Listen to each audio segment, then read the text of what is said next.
Darling, and you're listening to Thinking Off-Piste, a podcast sharing inspiring stories from adventurers around the world. Thinking Off-Piste is brought to you by Maybe Ski, a Whistler-based adventure ski company creating bucket list ski trips across the globe. If you're looking to get off the beaten track and away from the crowds, head over to maybeski.com to discover what lies beyond your lift pass.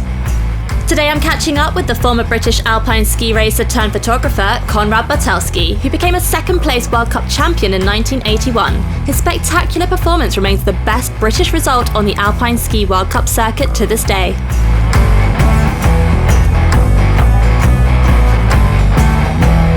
So Konrad, what inspired you to get into Alpine ski racing? Well, when I was a small 3-year-old boy, my father took me and my brother out to Kitzbühel to go skiing. And that all started during the war. My father was born in Poland, and in 1939, he literally escaped out from Warsaw with the Russians a couple of kilometers on to the east of him, and the Germans a couple of kilometers to the right. And he finally made it through to United Kingdom. Very long story that I've only heard secondhand because I wasn't awake when he told it to my brother and my mother. Anyway, what was special about that is he was a pilot and he was finishing off his flight training in Canada in Medicine Hat.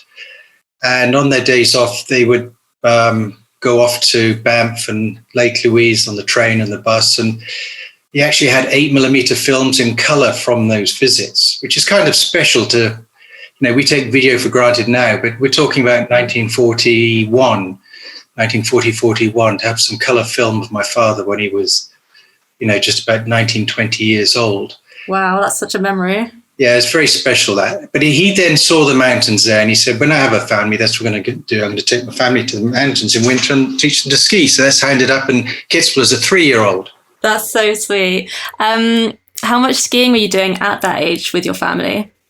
Well, we would have a 1-week holiday every year, except for one, which was probably about when I was, I think, 6 or 7. And so we'd go and we'd literally have 6 days. I would remember we get a ski school coupon, which had 4 light blue blocks on it. And each day you turned off a square. And so you start off with one and give it to the ski teacher. And then you came down to your last one and give it to my ski teacher. I knew it'd be another 12 months before I went skiing again. In January, the Kitzbühel town is getting ready for the big famous Hahnenkamm race. And the ski instructors will be talking about it. And eventually, I think when I was 10, I persuaded my parents to allow me to extend a holiday. So we had a slightly longer holiday, which included watching the race. And as I stood by the 3-foot high picket fencing, hardly able to see over the top, the ski instructor I had with me that day, which wasn't a normal person I learned to ski with, but the Aga Khan was racing for Great Britain those days.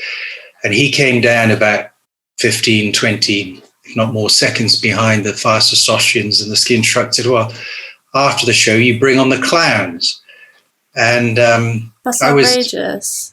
Well, it's in some ways it was true because they were coming so far behind, and it was the landed gentry who were skiing for Great Britain those days. It was the people with double barrel names, or Aga Khan obviously had enough money to finance his ski days, and I just felt, well, okay, this is something that this is a mission for me. I have to show it's possible somebody from Great Britain can actually compete with the Austrians at their own game. And that my mind was made up when I was 10 years old. And then in 1972, I got selected to go to the Olympics in Sapporo as a 17-year-old. What was that experience like for you, especially knowing that millions of people were at home watching you on TV for the Olympics? Oh, it's daunting, hugely daunting. I remember standing in the opening ceremony. It was a beautiful sunny day, and the opening ceremony was held in the speed skating track, and all the teams were lined up there. And I was standing around the back of the British ski team, and I noticed we had one of the biggest teams there. All right. And yeah, it was quite awe-inspiring to be standing there, knowing that millions of people around the world were watching. Then we got into the competitions, and I remember getting down to the bottom on the races, and one of the British officials said, "Oh, congratulations." Why? I hadn't been particularly fast, been embarrassingly slow. Well, you finished. Well done. You finished the race. Well, okay. It wasn't really what I thought we should be doing there. And I actually came back from there with the British having the biggest team. And most of the people there were having quite a good time and enjoying it. I didn't see a real sense of competitiveness about people. They saw it as a nice thing to become an Olympian and then go home, and probably a good cocktail party story it was for their friends. How did you feel after you finished your run? If there was no sort of competitive atmosphere and it was more camaraderie, was that like a disappointing feeling in a way? Or I was totally disappointed, Yeah. and I had, I saw the Spanish so that I got to know the Spanish races over the last couple of years quite well, and one of the guys went and won this slalom, the gold medal, which was a memorable historic moment, and it was great to be part of that and to witness it. Yeah. That is what I wanted to do. And that's and I, when I got off the plane back from Tokyo, I had to go back to school, which was, I walked into my school and then into my classroom, and nobody said a thing. And I sat down at my desk, and my teacher said, right, he said, you better get your head down. You've got a bit of work to do. And there was no mention about the Olympics at all or anything, which was fine, because there shouldn't be, but it wouldn't happen in this day and age. No, of course not. There's been a massive sort of culture shift, I guess, because the world's become so digital, perhaps. I'm not sure. Yes, it was kind of special. Anyway, but I came back and said, right, I will never go back to the Olympics unless we can be competitive. And I don't think we should send athletes to the Olympics unless we're competitive. Fortunately, that attitude has now become the norm, and Team GB has become hugely successful. And in the Winter Olympics, we're now having a lot more success because of that attitude. So it's nice to see that change happening. Of course. We had to do that. And then that April was the British Senior Championships, which were being held in Scotland. And for the first time ever, we'd invited some Austrian international races, some French international races over. And for 3 weeks, me and Peter Fuchs and Willie Bailey, two close friends of mine, we worked together with a ski instructor there who was working for Peter's father at the Austrian ski school. And we worked really hard. And in the races, we did pretty well, actually. We beat a few of these foreigners who we never used to get close to. So we'd made quite a step forward. And it might have been facilitated by the fact that the Austrians and the French were taken to the whiskey factories to sample some of the Really? That's hilarious. Quite, but, it just was, we suddenly saw that we could be competing with these people. So we decided then, right, the only way to do this is to work every day that God's given us. And we decided from June the 20th that year, we would just train every day of our lives. And then 2 years later, we had Peter and I were both in the top 20 in the World Championships in St. Moritz. What an impeccable trajectory and journey you went on. Can you tell me a bit more about the training you went through over the course of this time to prepare yourself for the Olympics? Well, for the Olympics, it was we did a little bit of skiing in October, a little bit in November. I wouldn't say there was an awful lot. We were sent off for a week dry land in Wales to toughen us up, but it was very unscientific. And did your training sort of clash with your full-time education, or did they sort of work together? No, totally clashed. And I came back from the Olympics in mid-February and said, okay, well, I've got my A-levels. And my teacher said, what A-levels? I said, well, I'm going to do my A-levels, aren't I, in summer? We haven't entered you for them. Oh. Anyway, I did do them. I didn't do brilliantly well at them because I'd missed probably about 4 months of schooling.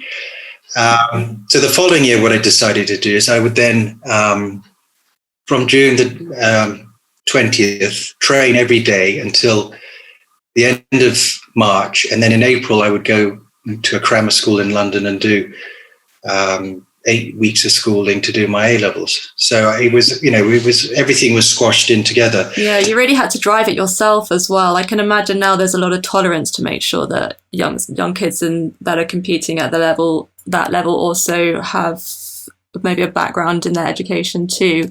Whereas I feel like you had to sort of pioneer the path to yourself there. Well, I wasn't allowed to ski unless I had got my exams. And my parents were very specific about that.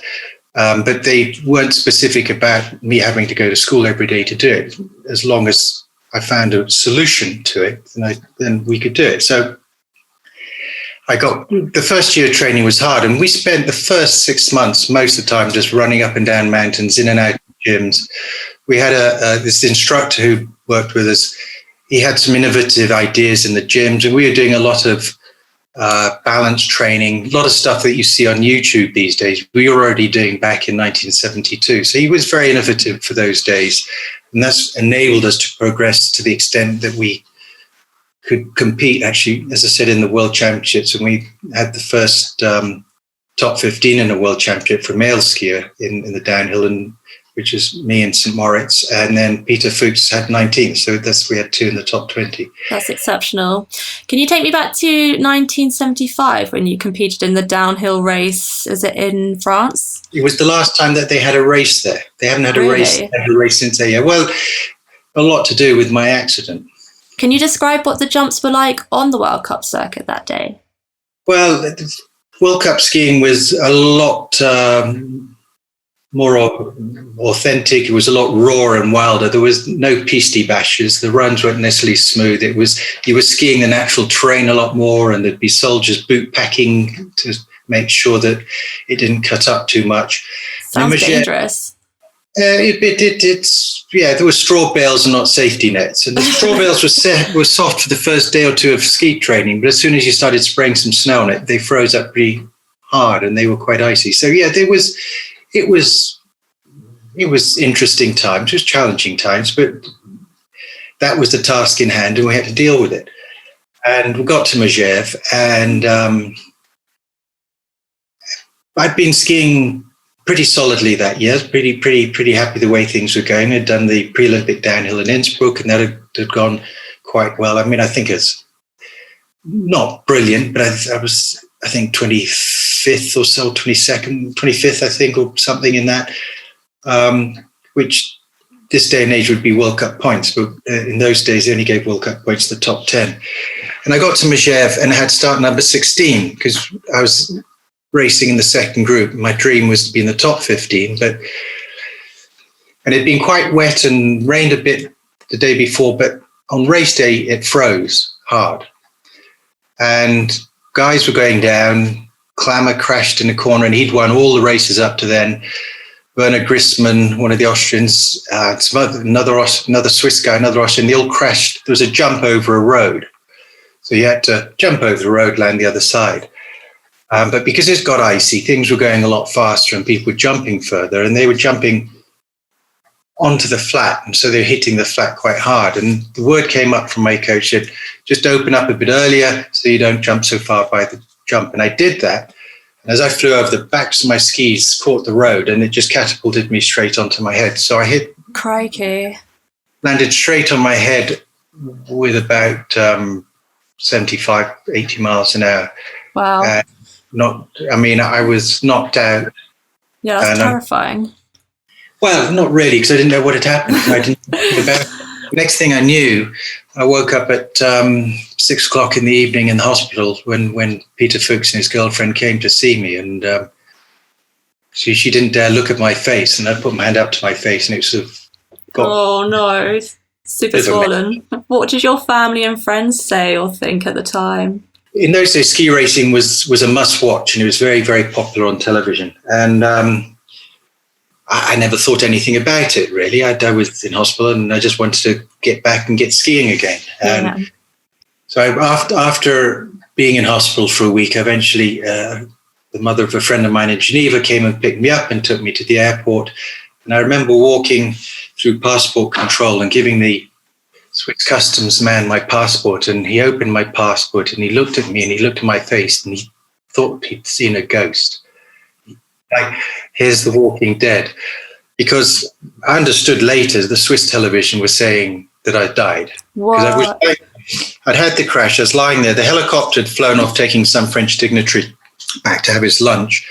And that's so there was crazy. there was no safety helicopter there. And I was sitting there, or lying there, having swallowed my tongue. And at first, nobody was even deep. There were no doctors or anything, medics, and I was turning blue. And the technical delegate from Switzerland, he came down and actually pulled the tongue out from my throat.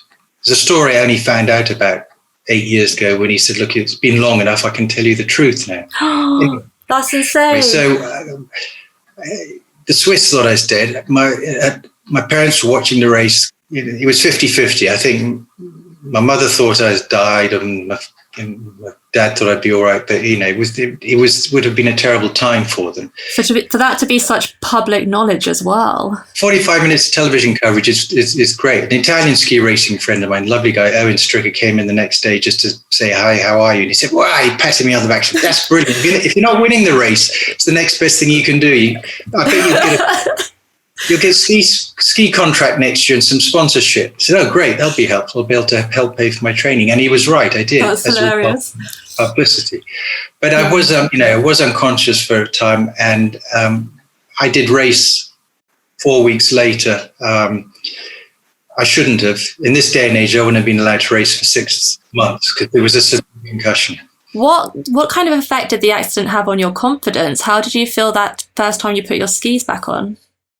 Well, everybody said, you can't come back after a race like that.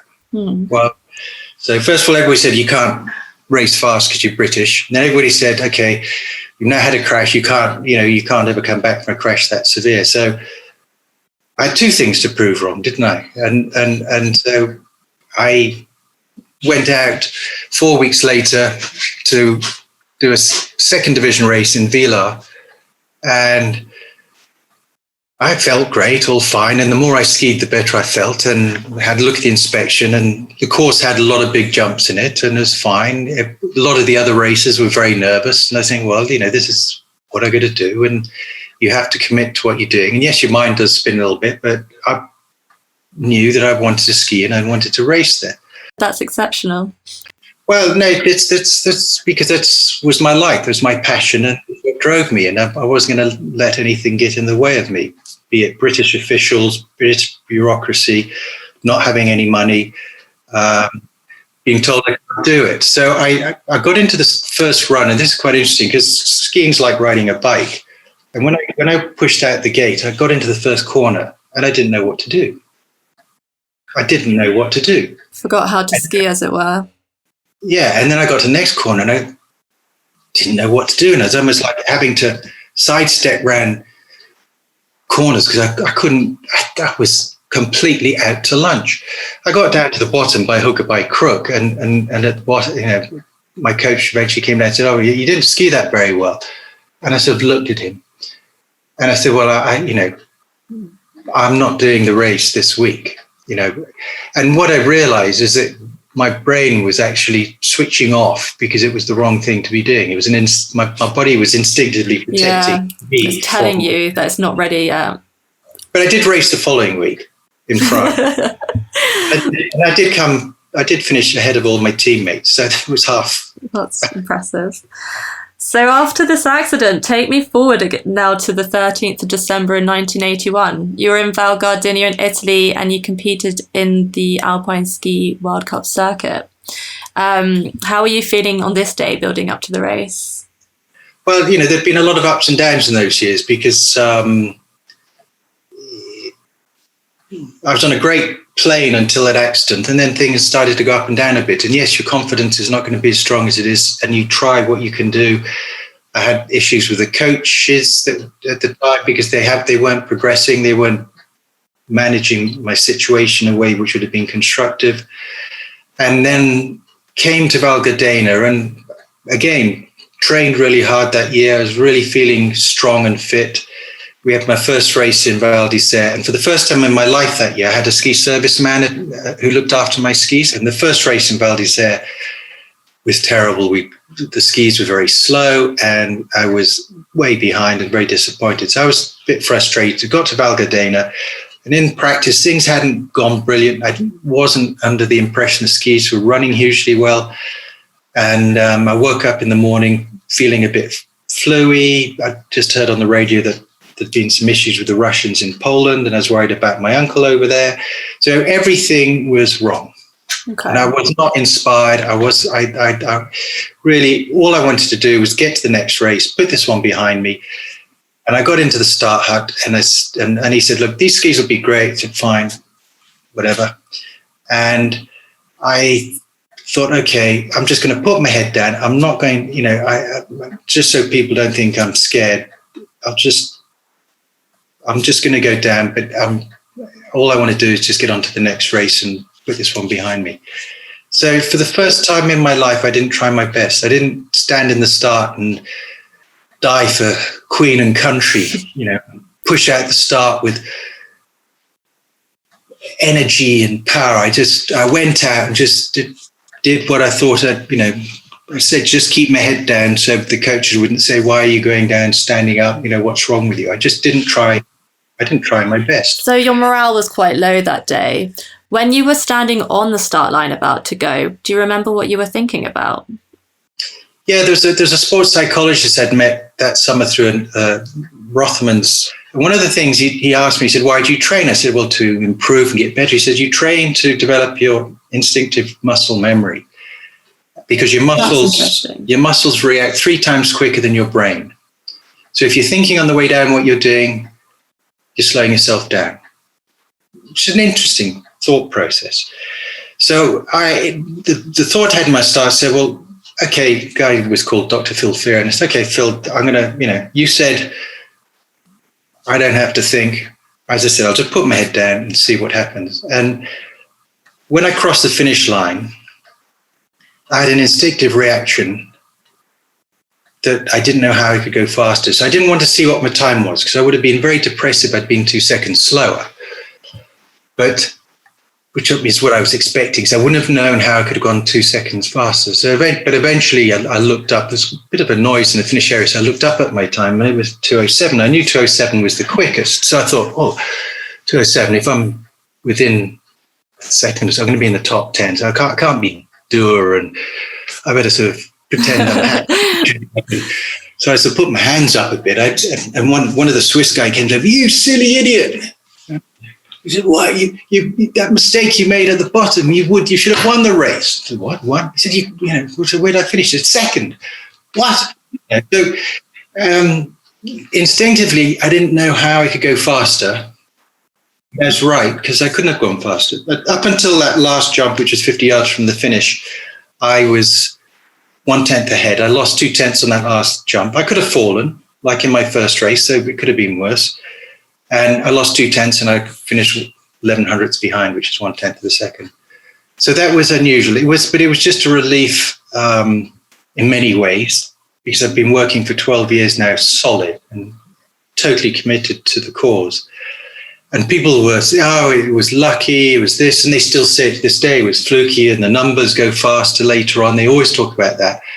And I was reading an article recently in a Swiss paper, and my father cut it out in the sport magazine that actually did a review of that race, and they actually pointed out that the last paragraph said, yes, it was surprising, it's interesting, but it's very interesting to see that the year before, Konrad was always very fast on the top part of this course in Val Gardena, and I didn't even know that. I mean, it's amazing how little information I was given by my coaches or my coach that I had. So that's a comparative piece from previous race. Yeah, well, he did from the year before. So the Swiss journalist was the one person that got it right. I mean, it's fantastic.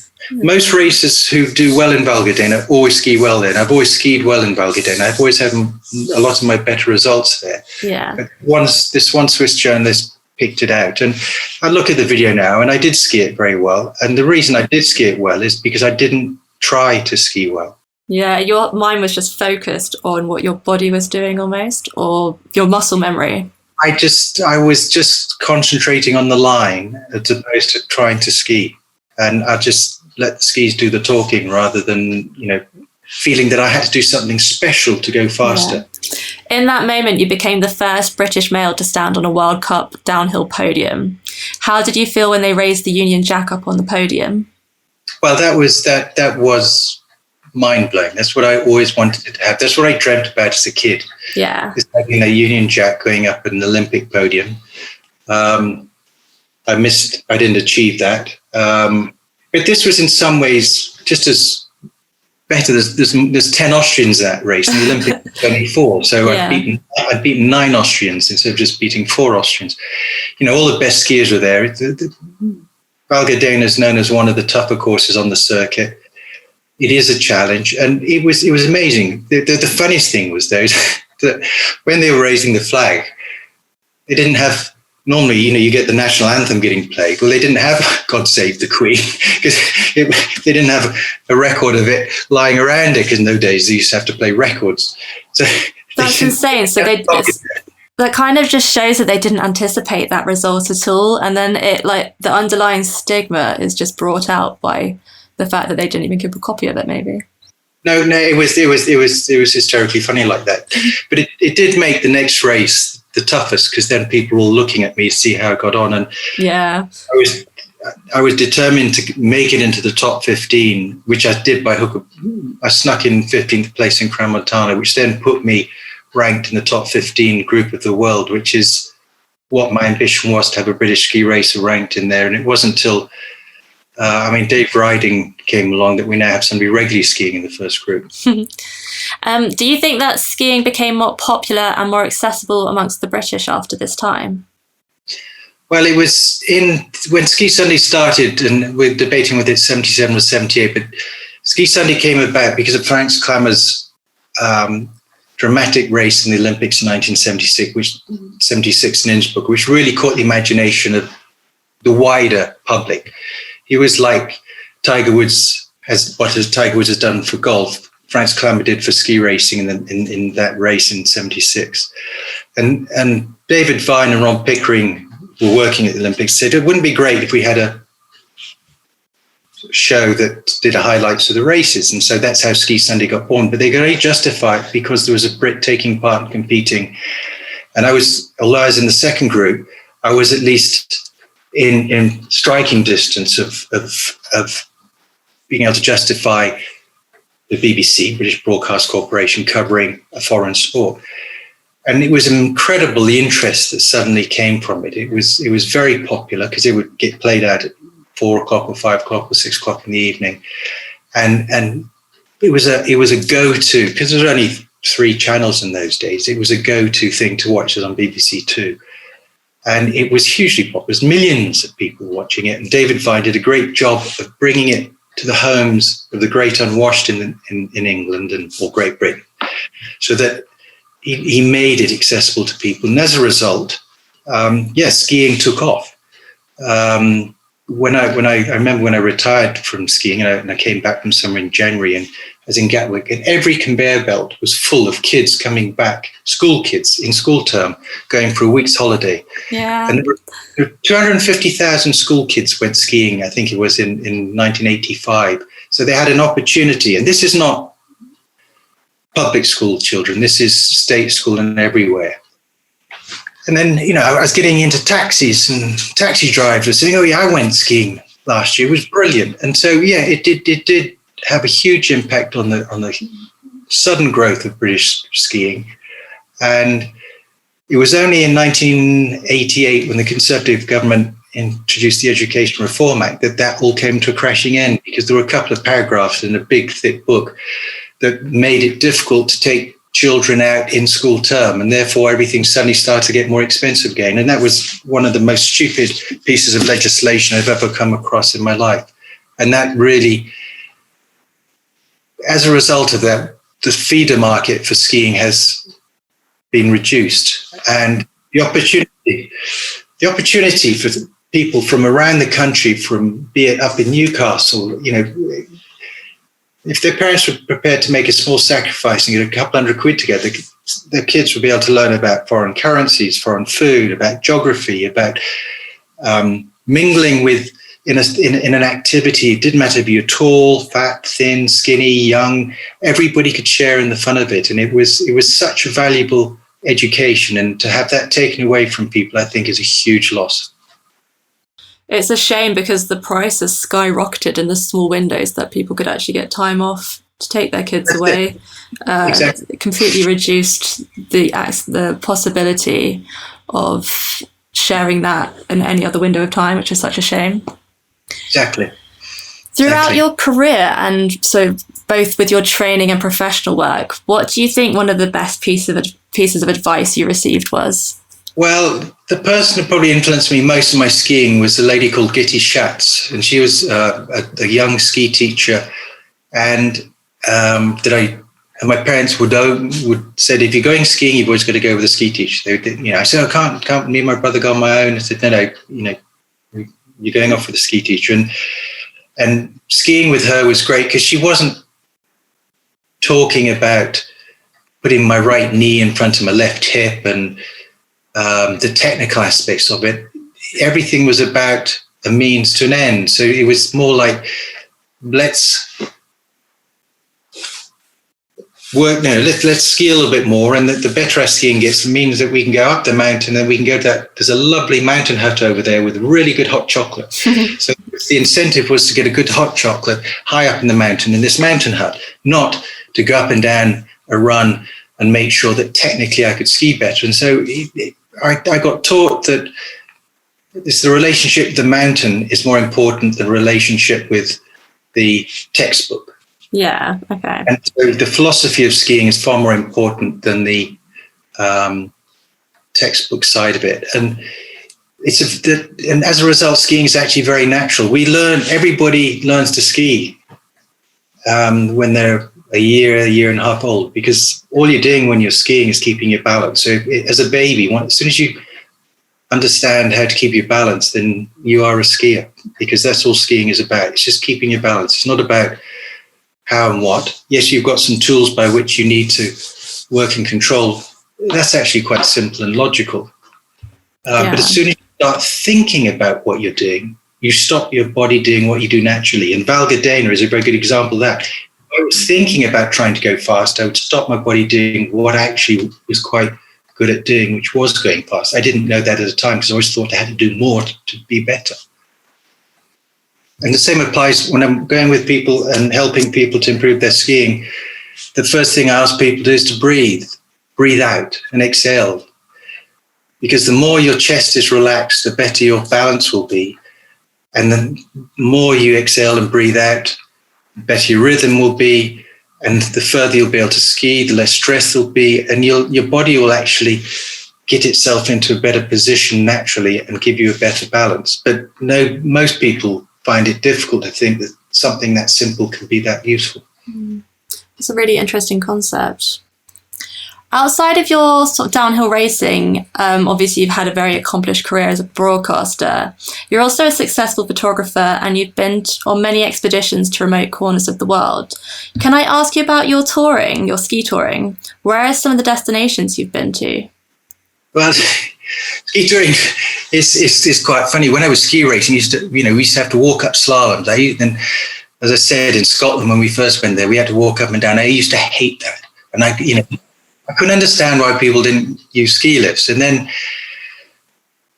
when I was going on holidays, when I was working and I was going off family holidays and I was going with friends, and they would grab a guide, and I'd sort of sneak off with my friends and the guide occasionally, and we might go for 45 minutes and climb up. And I thought, oh God. And I started to realize and enjoy it, because when we came down, it'd be quiet and interesting. And what I'd found is all these piste machines all they were doing is turning the mountains into motorways, and it wasn't what I remembered. I mean, when I was skiing in Kitzbühel with Gitti Schatz, we would be skiing the mountain in lots of different places, and as far away from, in those days they had runs, but they weren't really pisted, but we'd like to get away into the soft, fresh snow. And so I rekindled my enthusiasm for that.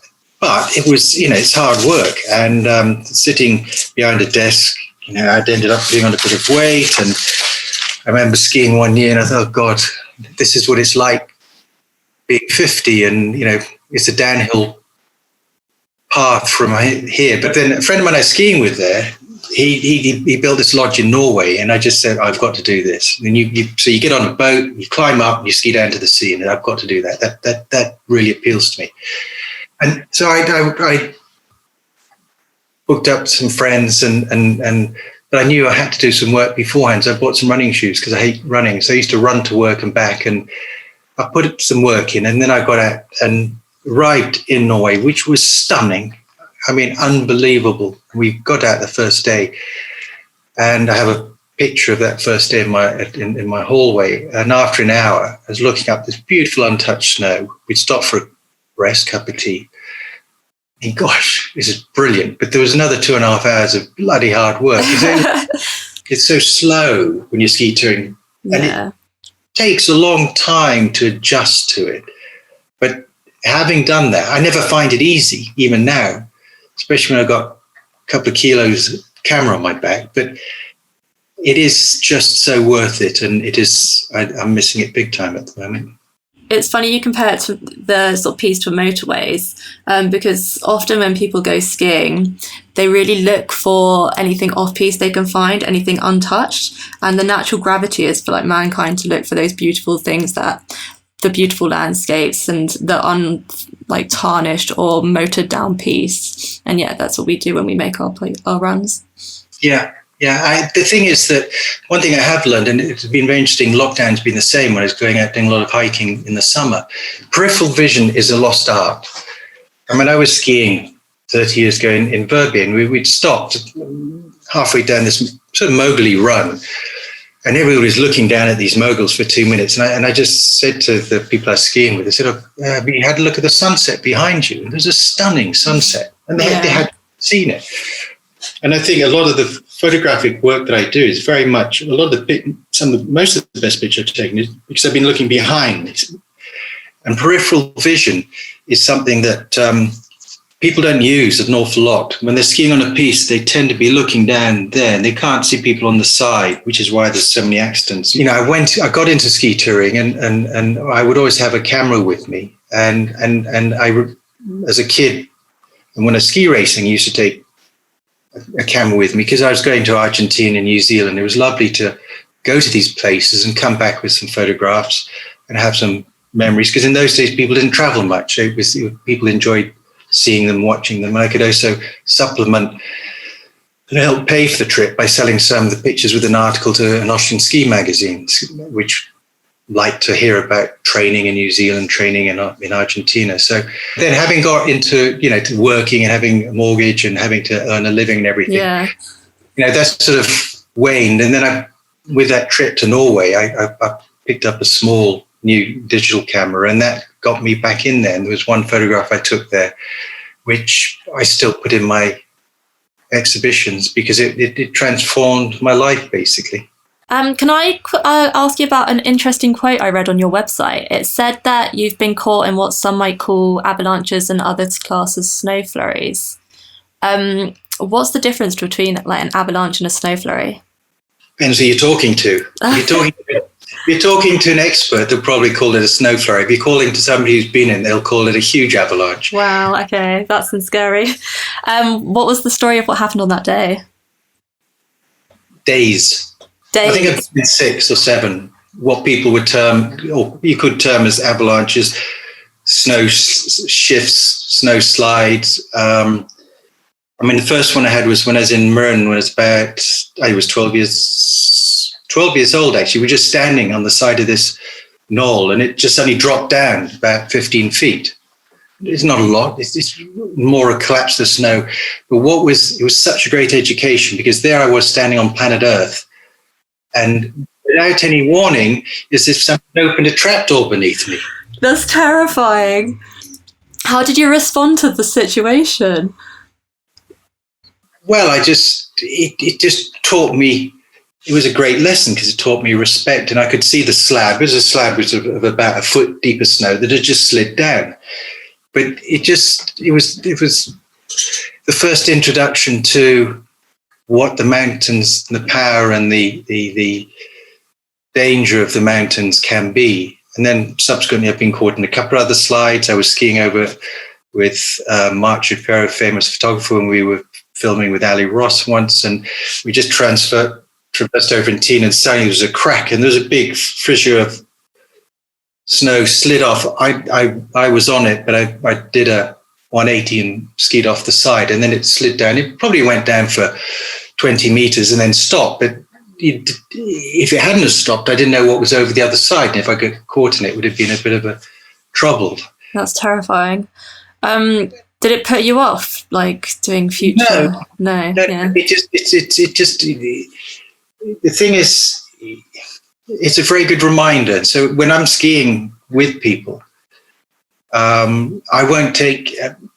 I won't. If I'm skiing with people without a guide, I will be doubly cautious and safe, and I won't look to go into areas which might look good, but unless you are living there, or unless you have a knowledge of the snow conditions over the last couple of months and which way the winds are being and everything, I can't make decisions about whether you should ski there or not. And I was just talking to Warren Smith this morning about it, because there's been a lot of avalanches in Verbier, and there have been a number of deaths. And these are happening for two reasons. One, because the snow pack this year is unbelievably unusual, because nobody's skiing on it.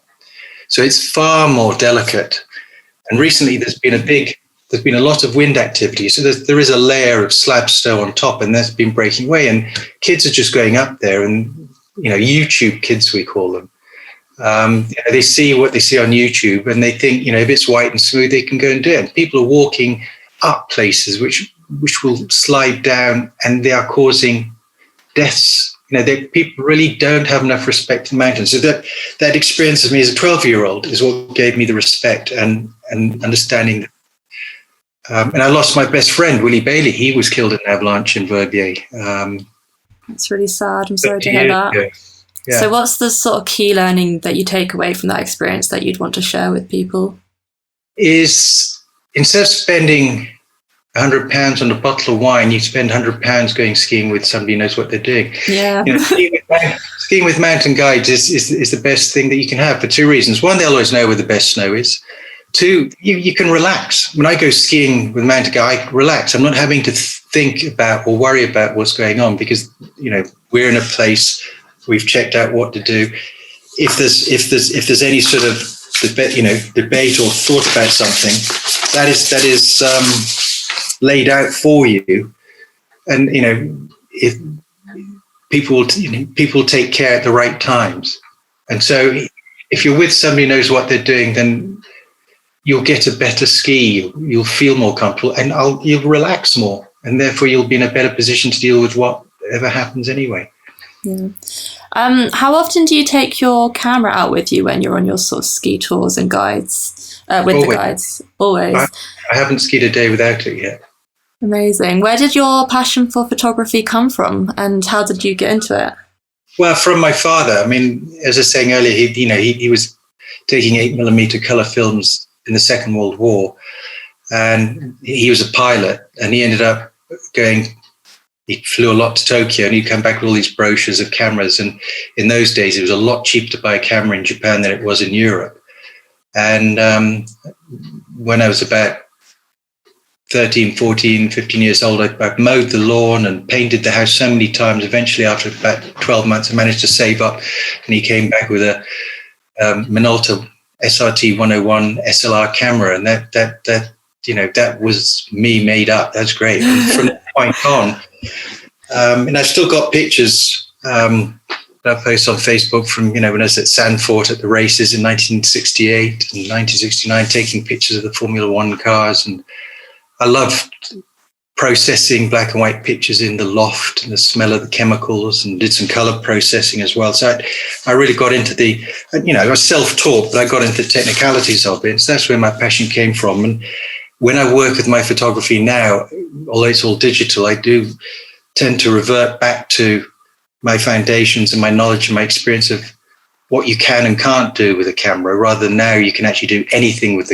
digital cameras. And with Photoshop, in fact, many pictures you see aren't pictures, they are digital creations of images and a reflection of somebody's imagination, but the world does not look like that. My work is very much, this is what the world looks like to me, but not how I would like the world to look like, which is what a lot of photography is like now, I think, unfortunately. You recently exhibited a collection of minimalistic prints from around the world at Wimbledon Fine Arts. Can you tell me about the content you captured for this exhibition? Yeah, it's really work that I've taken over the last 12 years of my ski touring. started off, as I said, in Lyngen Alps in Norway, been to Iceland, Japan a number of times, to Patagonia, Argentina, to Antarctica, to Kyrgyzstan, just north of the Chinese border. We were living in a yurt there for a week. Been over to Kamchatka and the peninsula over in the far east of Russia, which was extraordinary. Some magnificent places around the Pyrenees, Keras in France, in Saint-Foy, in Saint-Anton. You've been to so many places. Yeah, and I've skied in a lot of countries around the world. Some people might not even know that they have skiing there, but it's an extra burden taking them up those hills, I can tell you. It's quite heavy. Is it heavy? Yeah, it is too heavy. But the thing is, the bigger it is and the better the quality of lenses you have, the better. And my work, I like to print up 6 foot by 4 foot, ideally. You see pictures that size you'll never see on your phone, you'll never see on your computer. And you mentioned earlier about sort of printing in black and white. Why do you predominantly work in black and white? It was interesting. 2 days ago, I'd been in the Pyrenees just about a year ago, and the snow was not great. We were with a wonderful, fantastic guide, Jordi Tosas, who's one of the most remarkable and fittest people I've ever come across, even though he smokes roll-ups non-stop. But he goes up a mountain twice the speed of anybody that I know. And I got a lot of pictures. There was nothing really sort of stood out, nothing that I thought was dramatic. And only 2 days ago, I was looking at one of them, and I just had 10 minutes to spare. And I was just fiddling around with it, and it looked nice in color. And then I thought, let's try it in black and white. And I tried in black, and suddenly this whole picture came alive. And what happens is, in color, you get distracted by a lot of the detail and a lot of the sense and place of a place. I mean, there's certain things that need to be in color, but when I do color, I'll tend to desaturate and reduce the color rather than accentuate it, because as I said, I'd rather have it feel more like what I saw than try and create something that looks stunning but is not actually what's there. But with black and white, it does remove a lot of the clutter in your brain, and I think it's more soothing. And what I found is when people came to my exhibition is a lot of the time, some of the color pictures they didn't realize were color. They would have looked flat if they'd been in black and white, but they just worked in the light color, I'd say.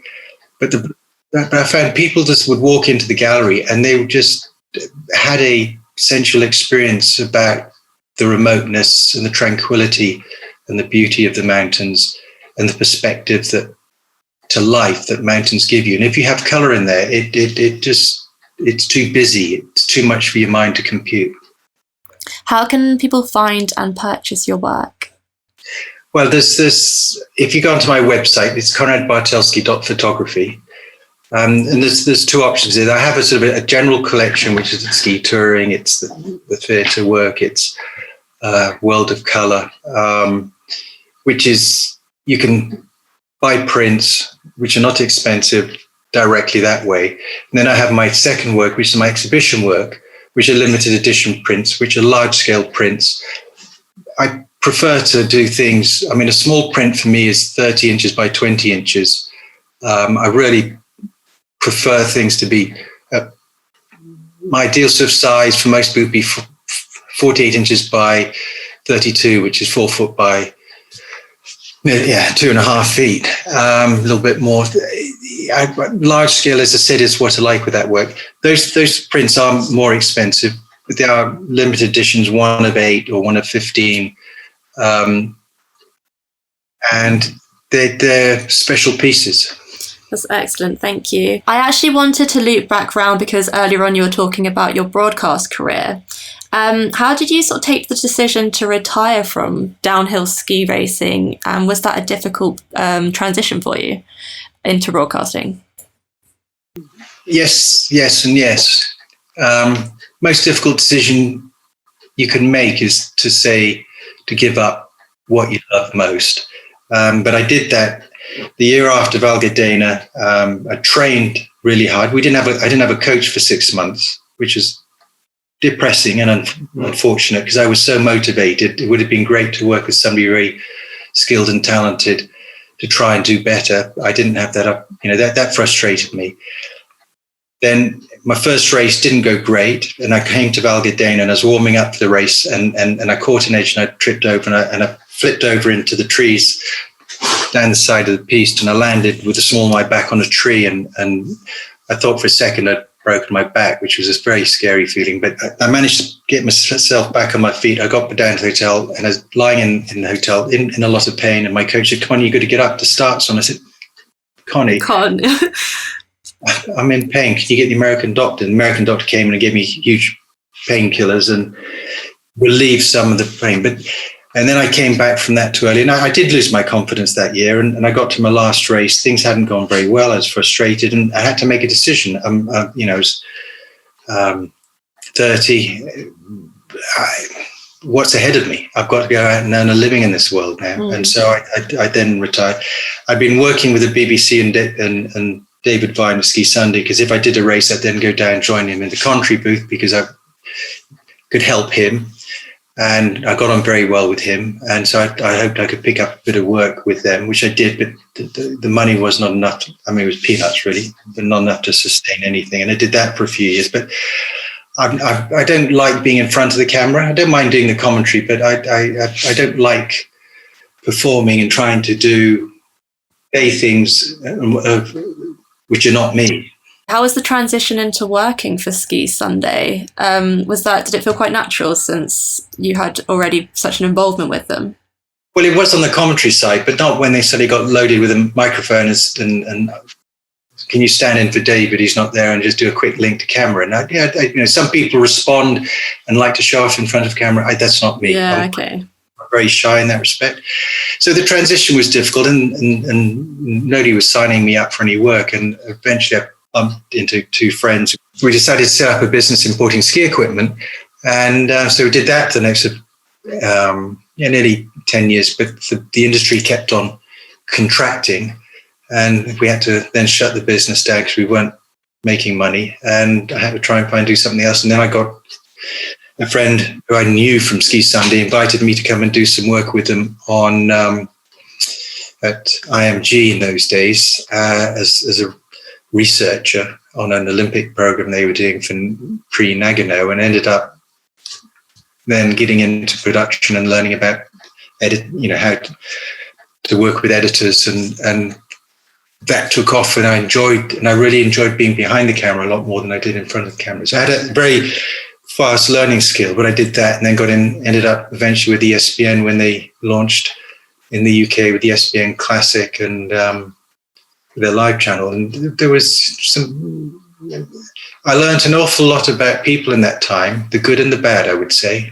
It was fascinating learning, and it was fascinating. And I'd try and take a different philosophy and do things. I was not somebody who liked to do what's always been done before. I would always like to try and see if we could look at doing things with a fresh take and a fresh eye. And when people started working together with me, it said, look, ESPN, that stands for Entertainment Sports Production Network, and the entertainment's the most important part of that word. So I always felt to entertain people, you want to surprise them slightly and refresh what they're seeing rather than just doing always the same. I think that's a great ethos. As a snow sport professional and a sports commentator, what do you think the future of the industry looks like?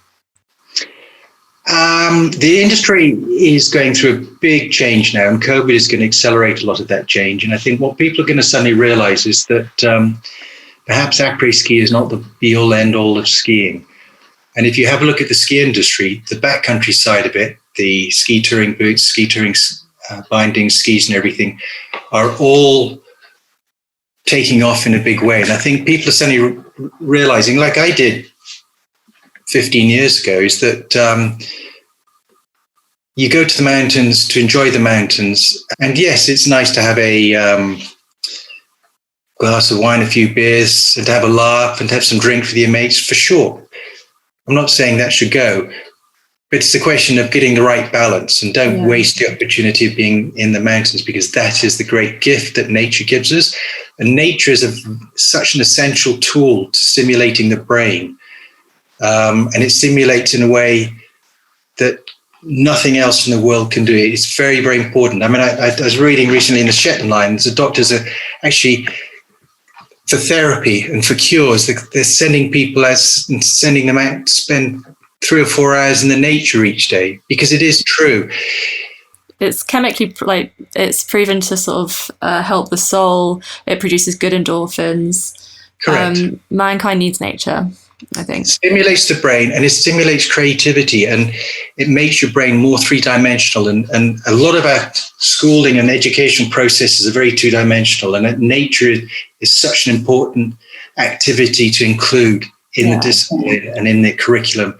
And it's something that if we'd done that more, maybe we wouldn't be throwing so much plastic into the seas, or maybe we wouldn't be creating so much pollution, and maybe we would actually get to the top of maybe we get the real problem in this world is that there are too many people on this planet. We cannot sustain 7.8 or 7.6 billion people. When I was born, there's 2.9 billion people on the planet. There's now 7.6 billion people on the planet.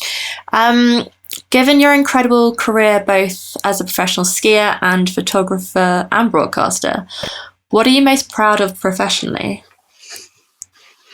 In many ways, what I'm most proud about is back in 1986, a friend of mine broke his back, and I got involved with a charity called Backup, and it helps people with spinal cord injuries or spinal, and injuries don't necessarily just come from falling off a ladder or from ski accidents. They can come from spinal bleeds. They can just, happen.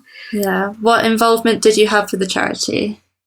Well, I was one of the people that got involved at the very beginning, and I'm still involved with it now. And it's grown to be a charity that reaches out to an awful lot of people in this country, and has been able to change an awful lot of people's lives and make what is a tough process to go through easier to digest, and enable people to be who they are and what they can be, rather than feel like that their life has been changed in a way which is too difficult to handle.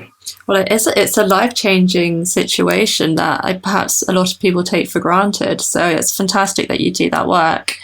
That feels really wholesome. Can I ask a personal question? Certainly. What are your favourite skis to ride on? My favourite skis to ride on, the Atomic Backland 107s.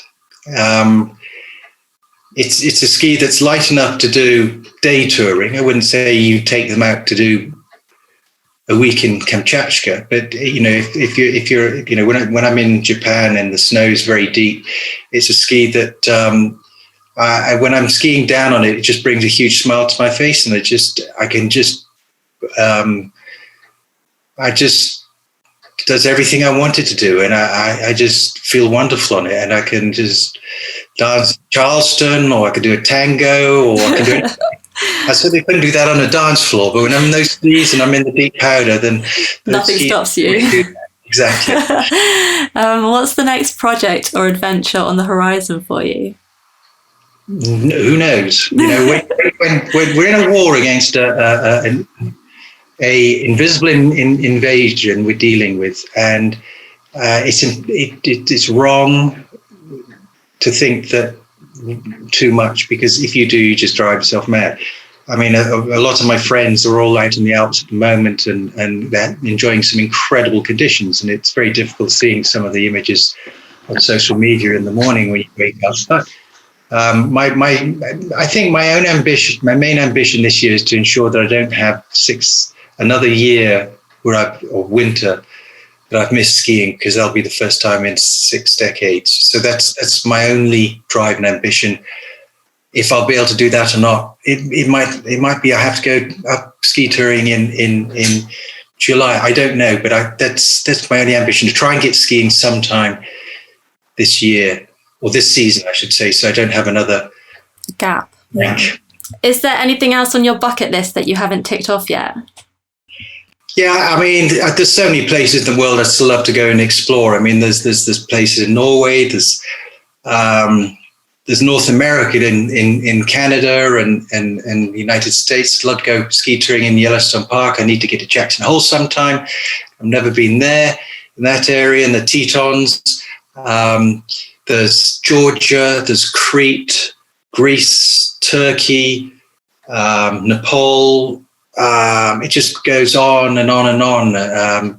Back in Argentina, Chile, there are so many places. My favorite place to ski is the next place that I haven't been. That's a really good mentality to hold on to. Konrad, you've been an absolute pleasure to talk to. Thank you so much for joining me today on Thinking Off-Piste, and I look forward to seeing more of your photography online. Thank you very much. Thanks for the time. Thinking Off-Piste is brought to you by Maybe Ski, a Whistler-based adventure ski company creating bucket list ski trips across the globe. If you're looking to get off the beaten track and away from the crowds, head over to maybeski.com to discover what lies beyond your lift pass.